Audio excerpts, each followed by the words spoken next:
Imagine a poor boy in a small village, working in the fields for 17 hours every day, just for one square meal. Now imagine that this boy becomes the owner of a car company worth billions in the future. This is the story of the founder of Hyundai, Chang Ju-young. Chang Ju-young was born in 1915 in a small village in Korea. He wanted to become a school teacher, but his family was so poor that he couldn't study much. As a child, he had to work in the fields with his family, but after working so hard, sometimes they couldn't even feed each other. Forget about proper clothes and medical care. Chang had to go to a nearby city to sell wood. There, he saw people who had enough food and clothes without toiling in the fields all day. Seeing this made him feel sad and frustrated. He wanted a better life for himself. One day, he read in the newspaper that a big construction site in a nearby city needed laborers. This news motivated him to do something. In 1932, at the age of 16, Chang made a surprising decision. He was going to run away to the city. One night, Chang quietly left for the city with his friend. He reached Kowon City after walking about 160 kilometers and started working as a construction laborer.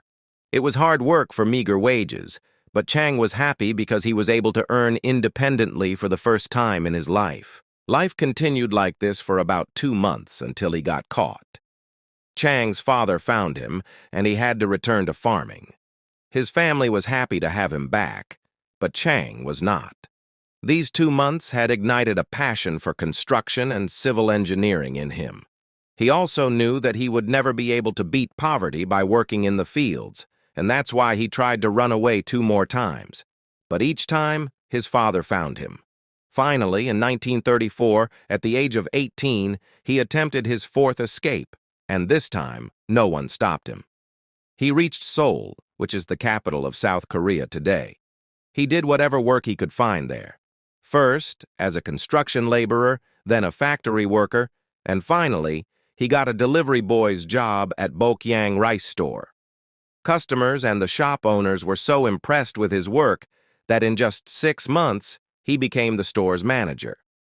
After this, Chang worked very hard to grow the shop.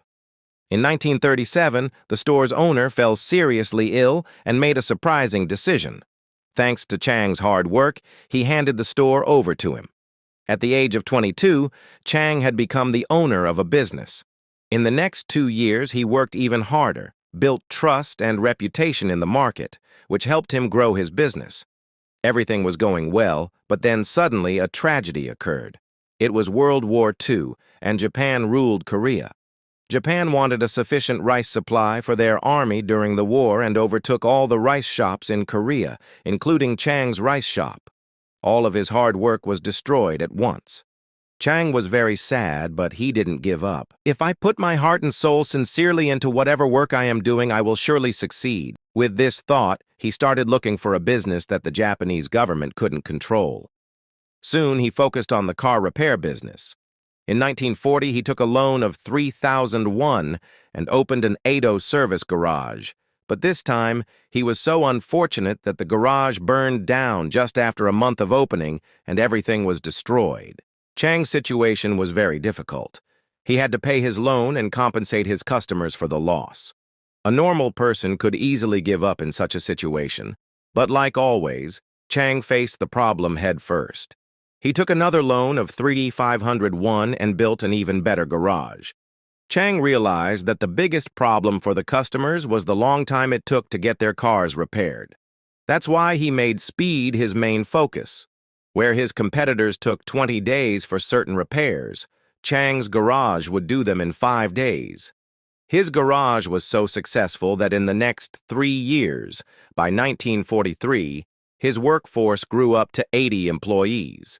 By this time, Chang had repaid all of his loan and settled his family in Seoul. Business was growing rapidly, but then another disaster struck. Japan needed to make war-related equipment for World War II, so they took over Chang's garage and merged it with a local steel plant. Once again, his business was taken away from him. Chang had come back to square one. He was forced to return to his village with his family. But this time, he had saved 50,000 won and was confident that he would establish another business. With the end of World War II, Japan's rule in Korea also ended. The northern areas of Korea had Soviet Union's influence, and America's in the southern area. Both fought the war against Japan in World War II.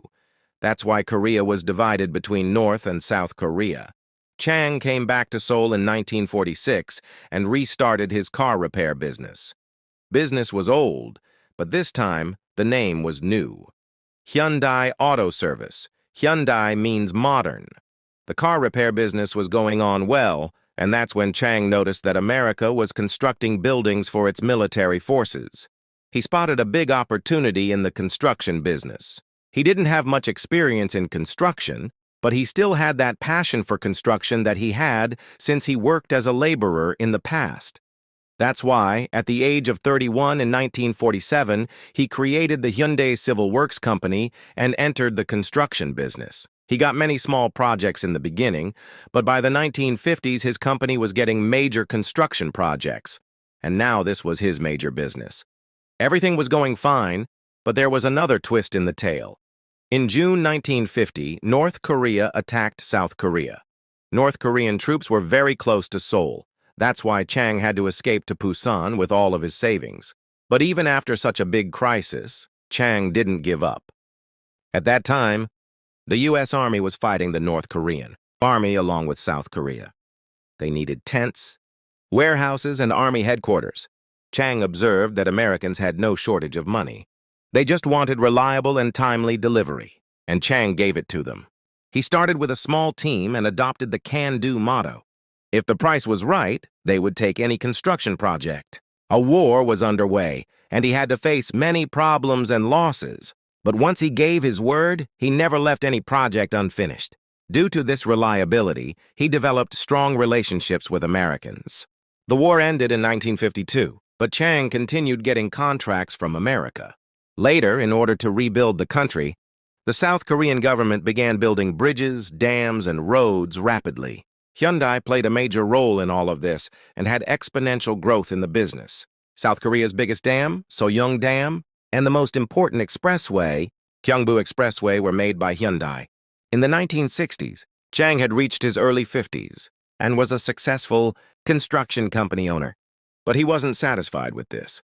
Chang had already built thousands of kilometers of roads, and now it was time to build cars to run on those roads. In 1967, Chang established the Hyundai Motor Company. In 1968, he had a deal with Ford in which he was going to assemble the Cortina cars.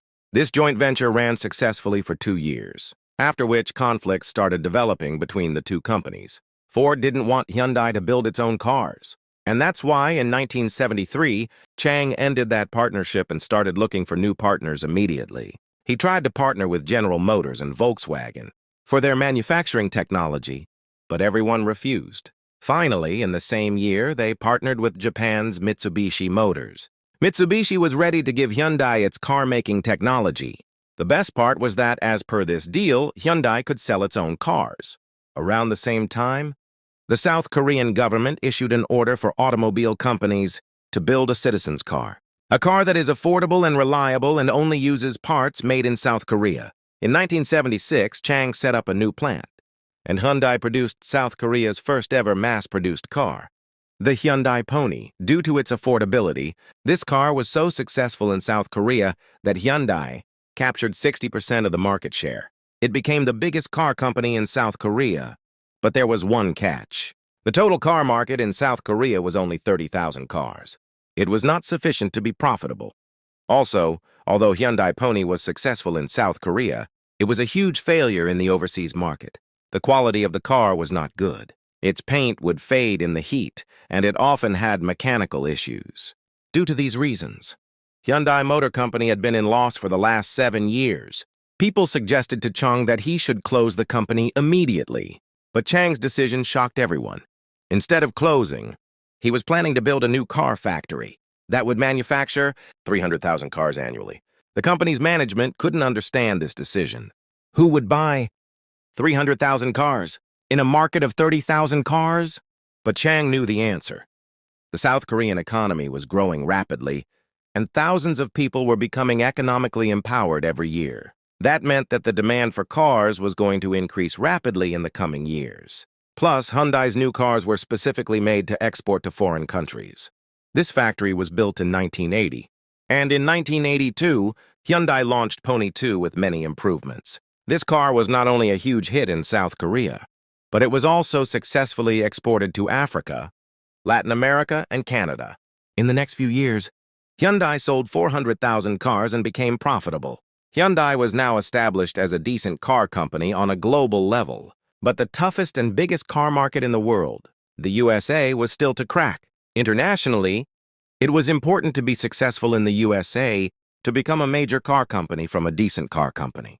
When Hyundai studied the US market, it realized that Japan had captured the compact car segment, and there was already cutthroat competition in the mid and large-sized American car market. That's why Hyundai targeted the subcompact car market, where the competition was virtually zero. Also, Hyundai saw that there was a huge second-hand car market in the USA. They offered their new Hyundai Excel at the price of a second-hand car, that too with a 5-year warranty. This strategy shook the car market in the USA. Second-hand car. Buyers instantly shifted to the Hyundai Excel. In 1986, Hyundai sold about 170,000 Excels in the USA. In 1987, they sold about 260,000 cars. In these years, Hyundai Excel became the top-selling imported car in the USA. Until then, no other car company had seen such an initial success in the US market. And with that, Hyundai was established as a major car company on a global level. That year, at the age of 72, Chang retired from Hyundai and became the honorary chairman. After which, his brothers and sons managed the company and led it with the same type of determination. Today, Hyundai is the world's third biggest car company. In 2022, they sold about 40 million cars. Even though globally, Hyundai is known for its car business, very few people know that there are 42 companies in the Hyundai Group. For example, Hyundai Elevator, Hyundai Information Technology, and Hyundai Heavy Industries, the biggest shipbuilding company in the world. And because of Hyundai, South Korea has raced ahead of Japan to become the world's biggest shipbuilding country. For South Korea, Hyundai is not an ordinary company. Hyundai is an institution that rebuilt the country, created thousands of jobs, and won global recognition for South Korea. And all this was started by a village boy who didn't even have basic facilities like food, education, and healthcare. But he had immense passion, vision, and most importantly, a desire for better.